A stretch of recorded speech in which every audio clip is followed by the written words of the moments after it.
Well, good morning, Fellowship Fayetteville. How are we this morning? Okay, hanging in there. My name's Garland, and I am one of the pastors here. Let me invite you to go there mentally. Think of an occasion, maybe you're in it right now. Think of an occasion where you felt just extremely overwhelmed, where things felt chaotic, things felt out of sorts. When was the last time that happened for you? When just everything around you seemed to be a bit of a swirl. Like I'll give you a little insight where my wife and I are at even right now. Like we're in one of those right now in the fact that my wife and I are about to go through, and it's actually gonna happen tomorrow, we've been planning and going through the process of moving. And if you've ever gone through the process of moving houses, especially when you have children, everything is just a chaotic mess. Like I'll just give you a little picture. This is just facing one direction where we normally eat. This is just a picture taken in that direction. If we were to turn the opposite direction, you're gonna see even more boxes. And what's especially maddening about this process right now for us as we go through this moving process is, it's one thing to move without having children, but I've got 3 kids under 12 and a puppy. And it's a puppy that's like 7 pounds, so you could easily step on it and you don't even know where it is, all right? So we got these 3 kids, and when you pack a box up and you go through all the effort to get the box exactly organized how you want, and then 2 hours later you come into the place where the box is and it is dumped face down and everything is scattered now because they wanted one stuffy. It's incredibly infuriating. And we're going through the chaos right now. Just everything is not where it's supposed to be in our house right now. When's the last time you felt the swirl of the chaos and the overwhelmedness around you? And how'd you feel? Now, you see, the thing is, when you go through chaos, when you go through the swirl, when you get overwhelmed, what it does is it reveals your foundations. It'll reveal something about your character oftentimes the stuff that we don't want to be there. Like go through the chaos, and if you have a marriage that maybe has some deficiencies, then the chaos will bring those out. If somebody's got some character weaknesses, maybe some character deficiencies, add job uncertainty, add taking care of a sick parent, and you'll see some of those things come out. So when was the last time you went through the chaos?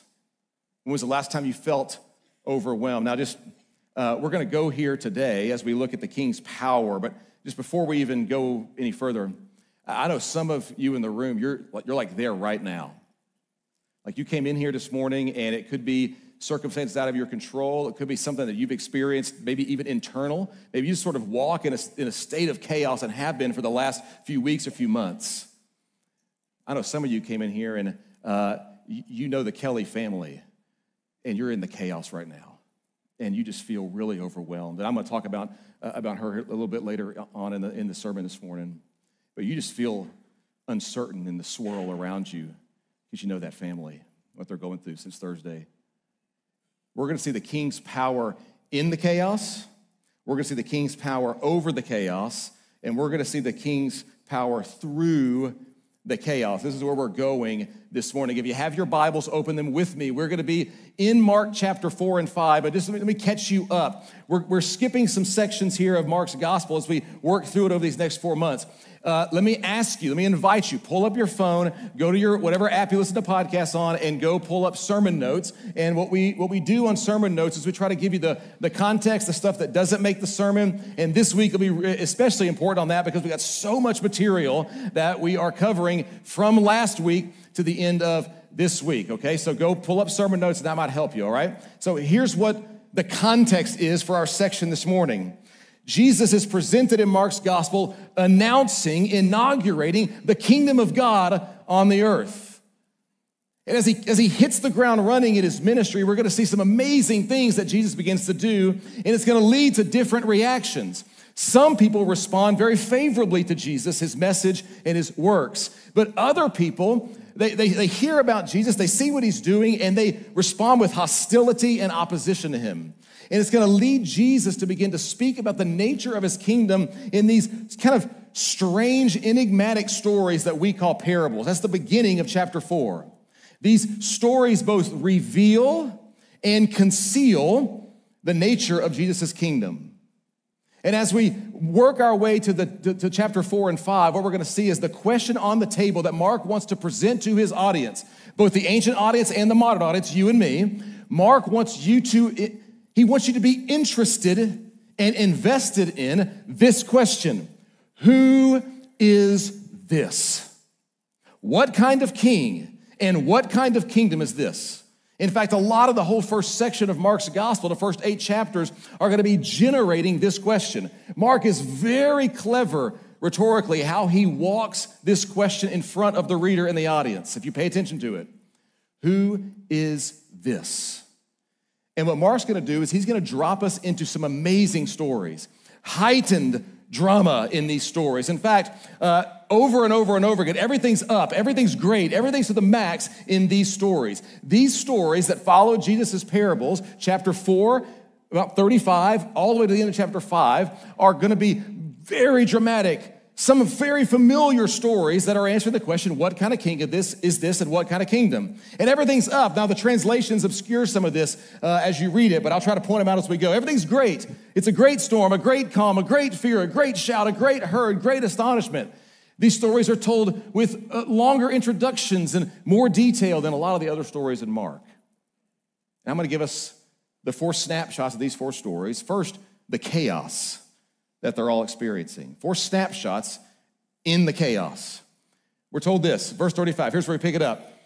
After Jesus had taught some of his parables, because when evening came, he said to his disciples, let us go over to the other side. Now, they're probably on the western shore of the Sea of Galilee. That's where this picture is taken from. And you can see, we call it the Sea of Galilee. It's a lake, all right? And so the Sea of Galilee, this is where they're looking. Across is the eastern shore. We're going to go there here in a little bit. And as they make their way onto the Sea of Galilee, here's a map for you to see it. They're probably somewhere on this western shore, and they're going to be headed to the eastern shore. Now, here's what you need to know about the seas in the ancient world. In the ancient world, the sea is the place of chaos. All these stories where the drama is up take place around the sea, the Lake of Galilee. And for the ancient community, including ancient Hebrews, that's the place of uncertainty, fear, chaos. You can see this in some of your Psalms in the Old Testament, as it says, Yahweh's the Lord of the sea. He calms the sea, things like that. So Jesus, he dismisses the crowds, and then he gets in one of the boats, and there he begins to make their journey across the lake. And this just gives you a picture with that. I'm gonna give you a lot of pictures today just because I'm visual. I'm assuming many of you are. We want to see these stories. This is an excavated first century fishing boat that they found in the mud at the Sea of Galilee right around Capernaum. Pretty cool, all right? And it gives you an idea of its size and scale right there on the right. You got the story? Jesus is sitting in the boat, and as they go out onto the sea, we see a great storm, or as the NIV translates it, a furious squall came up. Now, this isn't just any old storm. I mean, this is a wild storm. Now, for you and I to know how the topography works in this part of the world, as the moisture comes in from the Mediterranean Sea, there's a range of like hills and mountains that run north to south in Israel. And as that moisture comes up, it begins to rise over those mountains. And then, as it goes to the other side, the Sea of Galilee actually sits below sea level. And so you can imagine as those winds, and I'm not a meteorologist, so, as those winds come down, what people say, even today, it can create very, very fast-moving, high-wind, high-wave storms on the Sea of Galilee, like really, really frightening. And it almost functions almost like a washing machine or a whirlpool with the wind. Now, this is such a great storm that these expert fishermen who spent their life on this lake are freaking out. They are terrified. Have you ever been on the lake when a storm rolls in? It'll scare you. And these guys have been out on the lake when a storm rolls in, and they are freaking out. And they go to Jesus. He's fallen asleep after a long day of teaching, and they begin to try to wake him up, and they say, now, what they say could be a question. The Greek could go either way. It could be the way it's worded here. Teacher, don't you care if we drown? It could also be a statement. Teacher, you don't care if we drown. The Greek works either way. They've got an external threat of the storm, and it's created an internal fear and anxiety, and you could see it on the page. It's our first snapshot. We make our way, though, across. Now we're on the eastern shore. See where it says Bethsaida at about 1 o'clock up there? Somewhere kind of to the south of that, we're gonna find our second snapshot of the chaos. This is the traditional site, by the way. I want to give you the visuals on all these. As they pull up on the shore, there's this steep kind of mountain cliff that they're looking at. And up in those rocks, you can barely see them, are this little tiny holes. You can barely kind of see them. They're little caves. And these are tombs. This is where people would often bury people in the ancient world, these little tombs up on the rock. They hit the water, or they hit the edge of the shore. They look up. Here's this pretty steep rock facing, and they can see a person. There's a man up there, and we're introduced to him. Let's see the chaos this person's experiencing. Now, this man, they're in Gentile territory, this part of the Sea of Galilee. This man gets a lengthy description. This is unusual for Mark to give this long description. We're going to meet a woman in a minute that has the same thing. You heard it read. These lengthy descriptions. What's this man described as by Mark? Well, he's got an impure spirit, and he runs out from the tombs. He lived in the tombs. No one could bind him anymore, not even with a chain.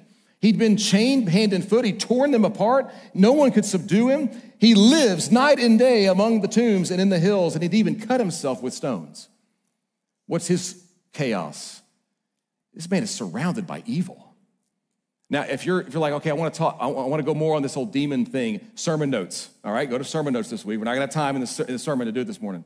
So go check that out. He's literally engulfed with evil. The threat he's facing, the swirl he's in is the forces of evil. And you can see even in his response, this response, this internal threat, this internal storm that's going on in this man's life. And we're going to see how Jesus interacts with him. Now, our third snapshot and our fourth snapshot that take place back at about 12 o'clock on the sea. They make their way back up to Capernaum, right there. In Capernaum, this is the shore looking back at the Sea of Galilee. It's pretty, right?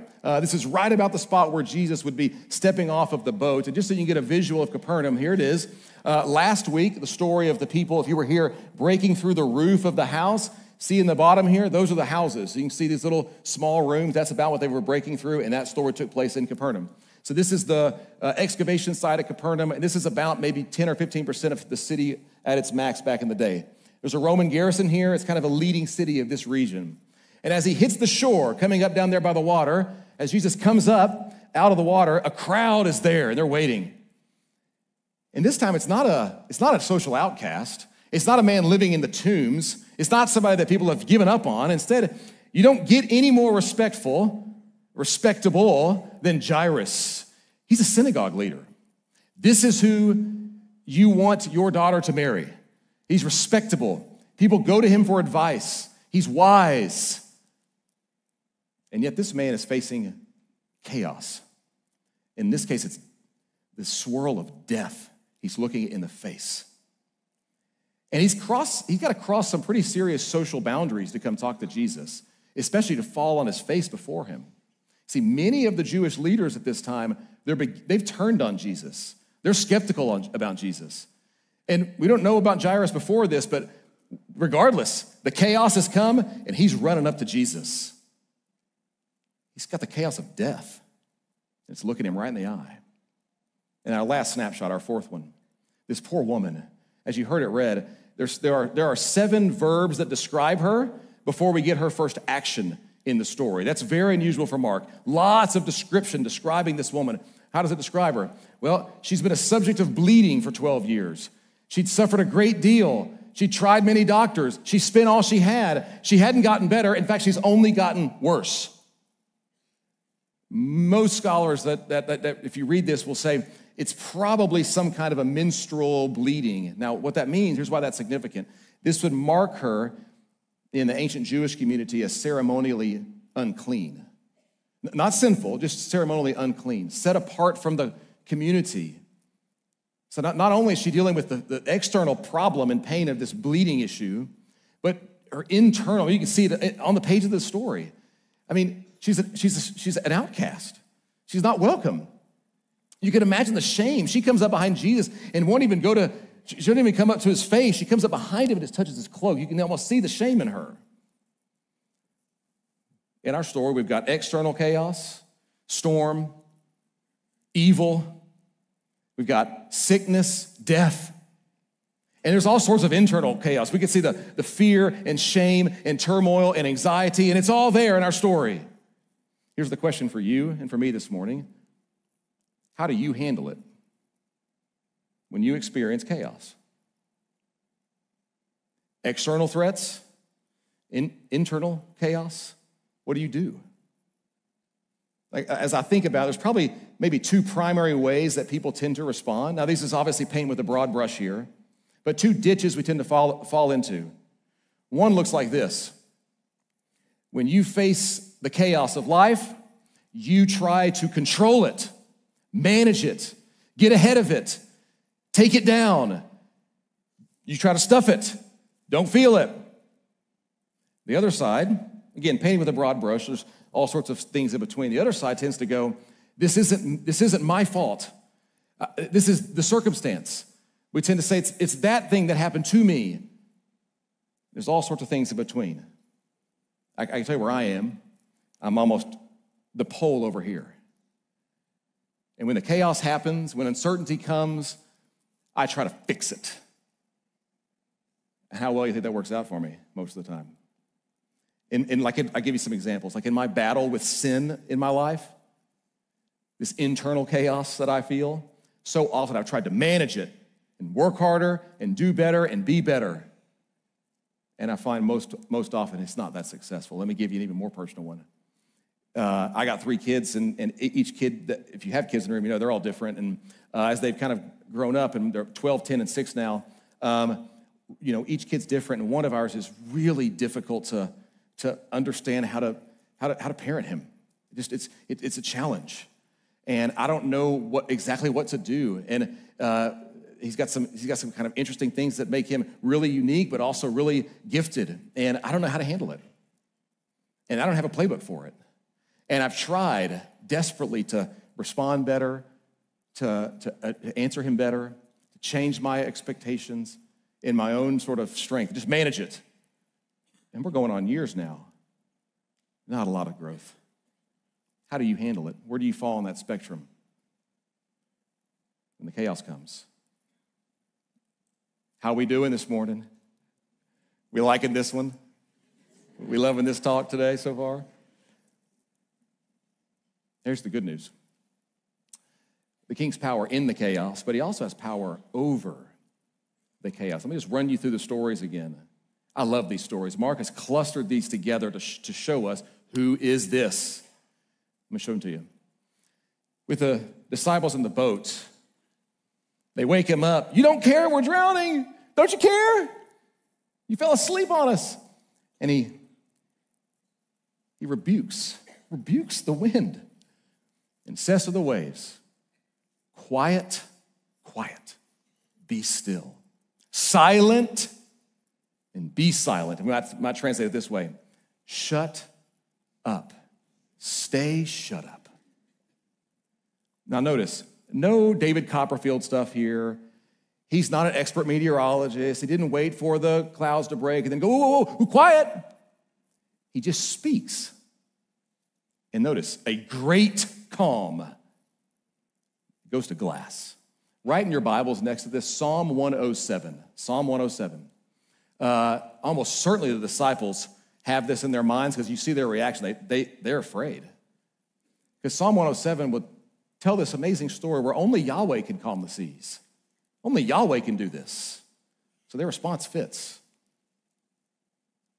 He speaks, and it goes to glass. Chaos, gone. What about the second one? Remember the cliff facing. As they pull up south of Bethsaida, they see the tombs, and there's a man up there, but he doesn't stay up there, notice it. He comes charging at them. Like the word here for ran, it's a fine translation. I like the word attack here. It's not just run, it's run with a purpose. It's the word you'd use for an army charging another army, okay? Now, if you're one of the disciples, if you're Jesus, and you just pulled up on the shore, and you see this weird-looking guy up top, and by the way, he's got the advantage. He has the high ground, and he comes charging at you. I mean, if I'm the disciples, I'm like, let's get back in the boat, get back in the boat, and I'm rolling out. I'm done. As he's coming down, Jesus has been telling him, come out of this man, you impure spirit. And notice the response. The force of evil, the demon, it speaks, and it uses Jesus, it says his name. What do you want with me, Jesus, Son of the Most High God? Now, there's debate here, but many scholars think what's going on here is when you use somebody's name, especially in the ancient world, it shows your authority over that person. I'll give you a modern example. When my parents said to me when I was a kid, James Garland Autry, you know what's up, right? By the way, my first name is James. Who knew? James Garland Autry. You know what that means. So this demon speaks, Jesus, Son of the Most High, because Jesus had been saying, come out of him. Now, this is what makes Jesus' response so perfect. He goes, oh yeah? What's your name? Isn't that great? Let's talk about your name. And he says, my name is Legion. We are many. Legion is a reference to a Roman army regiment. Usually the legion was somewhere between 4,000 and 5,000 total soldiers, usually between 2,000 and 3,000 like foot soldiers, okay? But notice, we've got a Roman legion of demons. But who's begging? Jesus? No. The legion is begging. And he says, there's a herd of pigs over here. Permit me to go into the pigs. He has to get permission. Jesus allows it. He permits it. See the power? Who has the authority? Jesus, Son of the Most High. He goes, yeah, what's your name? And immediately the demon, the legion, the Roman legion of demons is begging for permission. Now again, go to sermon notes, talk about the story in detail here. The demons run into the herd of pigs and they run down and they drown. Now, don't miss the irony here. Don't miss the irony. You have a Roman legion of impure spirits that have been surrounding and ensnaring this man. And they have left him. They go to the unclean animals, and then they go back to the place of chaos and die. See the irony in this story? See the display of power? The people come out from the town, and they find him. Look at what it describes. The man who was possessed by the legion of demons sitting there, dressed and in his right mind. Great translation. He's got clear thoughts. He's level-headed. He's himself again. His life's been handed back to him. Our third snapshot, the woman comes up behind Jesus and touches his clothes.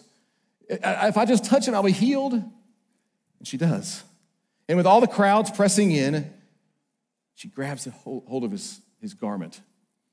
And it says, underline it, immediately her bleeding stopped. And she felt in her body, love it, freed from her suffering. What did that moment feel like for her? She probably had experienced temporary relief before, but she knew it was there. And she knows something has changed. Immediately freed from her suffering. Now, Jairus is another story. As they make their way to his house, the family says she's dead. Don't bother him anymore. And he says she's only asleep. And they begin to laugh. He takes the inner family into the room, a couple of his disciples, and just speaks. Little girl, get up. In the Old Testament, when this kind of thing happens, Elijah and Elisha, they go through this whole big production of all these different times they've got to do these different prayers. They lay prostrate next to the person, and it's all this big production. Jesus, he just says, little girl, get up. And immediately she gets up. I mean, see the power. From chaos to peace. From swirl to calm. Look at the language. The wind died down. It was calm. In his right mind, she's freed. The girl stood up and began to walk. The king's power over the chaos. So how do we make it through? What do we do when we find ourselves looking at the storms of life? The external threats, the internal swirl, what do we do? Because here's the deal, it's coming. It's coming for every one of us in this room. How are you going to make it through? Some of you, again, you're sitting in it right now. If you know what happened on Thursday, we lost somebody in our congregation in a tragedy in Farmington, and their family's in the chaos right now. What do you do when maybe the sickness doesn't get healed, or they don't rise up and walk, or the storm kind of persists? Some of you have been walking in something for a long time. How do you handle it? What should we do? I'm going to give us 3 lessons, we might say. 3, again, pictures of the story within our story. I think we can draw implications from each. We're going to see outsiders with the wrong foundations, insiders with the wrong foundations, and then we're going to learn the right foundations. Now, outsiders with the wrong foundations. Remember, when you experience the chaos, it'll reveal your foundations. It shakes them to the core. Look at this in the region where the man with the impure spirits had been living. They run into the town, and out come the townsfolk there, and they come out, and they see him. And again, this is just Gentile territory. That's why they can raise the pigs. They see him there, and they see him sitting and in his right mind. They see, wow, this is amazing. Do they rejoice with him? Do they throw a big party? No. Look at verse 17. They plead with Jesus to leave. Get him out of here. Now, you gotta ask why. This story used to really bother me. What's going on in this? I got a lot of questions about the story in general, but this really bothered me. Why are they running him out of town? Now, maybe they're just afraid. Who is this with this kind of power? No one could bind this guy. Now he's in his right mind.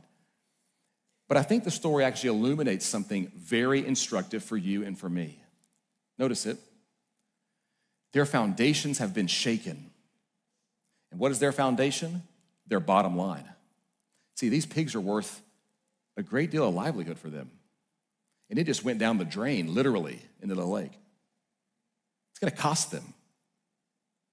See, their income and the security that comes with it, that's their bottom line. That's their foundation. That's what's at the core. And they need that for survival, and it gives them their security, and they just lost it all. Rebecca Pippert, I think, helps us. She says, whatever controls us, that's our Lord. The person who seeks power is controlled by power. The person who seeks acceptance is controlled by the people he or she wants to please. We do not control ourselves. We are controlled by the Lord of our lives. If your career is important to you, then when it gets shaken, you'll be fine. But if it's your foundation and your career gets shaken, you'll be a wreck. If your kid's success is important to you, then when that gets shaken, you'll be okay. But if it's your core, if it's your foundation, you'll be a wreck. See, the chaos reveals something about our foundations. And if you have the wrong foundations, you'll be a wreck the second they're threatened. And it's coming. Now, we also see a group that are insiders with the wrong foundations. The disciples, notice them. You don't get any more on Jesus' team than them. They're on the inside track. He has sent them out as representatives of himself. They've seen the miracles. They're hearing the explanations for the parables. They're on the team. Here comes the storm. And look at their response. Don't you care? By the way, some of us maybe in this room this morning, you're on the team. You've been going to church. You do the thing. You follow Jesus. And maybe this is going to reveal something for you and for me to learn. See, here's the wrong foundation that these disciples have. Their assumption is that if we're in the boat with Jesus, we won't experience any storms. Let me say it another way. We thought if we started following you, you'd take away the bad stuff. We wouldn't experience the swirl. Don't you care? Where are you? I thought if I was with you, this wouldn't happen. So they're coming to Jesus and they're still confused by his nature and who he is. And they still got to learn, you want Jesus or you just want the good life he brings? It's the wrong foundation. And when it gets shaken, it'll reveal that. Now notice what Jesus does. This is so instructive. How do we learn the right foundations? Look at what he does. He rebukes the wind, then he rebukes the disciples, and he zeroes in on their faith. He goes to the core. He goes to their foundations. He goes, let's talk about your trust. And the same thing would be true for you and for me today. Let's talk about your trust. What are you putting your trust in? What are you putting your confidence in? Your security in? Your sense of acceptance, honor? Where are you placing it? Jesus says, let's talk about that. In fact, in all these stories, that is what is highlighted. Your trust. Not just walk down the aisle to get saved, but your trust on Monday afternoon, and your trust in the boardroom, and your trust when you're in the hospital. He talks about their faith. Let me illustrate it for you this way. I don't like heights, and I've only done this one time, and I'll never do it again. If you've ever had the experience of rappelling, it's terrible. And they strap you into this little seatbelt thing, and then there's a rope, and you're supposed to just lean back into the rope and then walk down a mountain. And like I said, I've done it one time. Let me just put it to you this way. Great confidence in a frayed rope, it's gonna get you in trouble. Great security, great hope in a frayed rope, it's just a matter of time. However, even really, really weak confidence in a strong rope, one that's been tested and retested, you can lean back into the rope and it will hold. Where do you put your trust in? Your confidence, your assurance. In each one of these stories, they run up and they fall before Jesus. They're leaning back into the rope.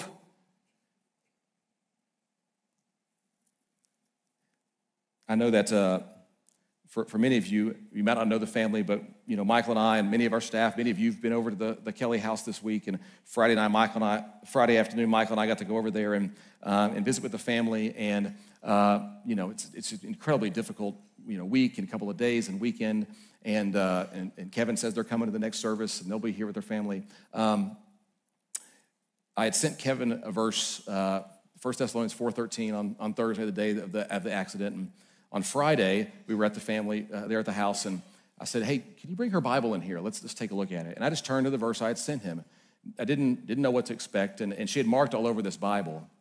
Let me just show you, just her words to us. If you know her, if you know their family, let this be of encouragement to you this morning.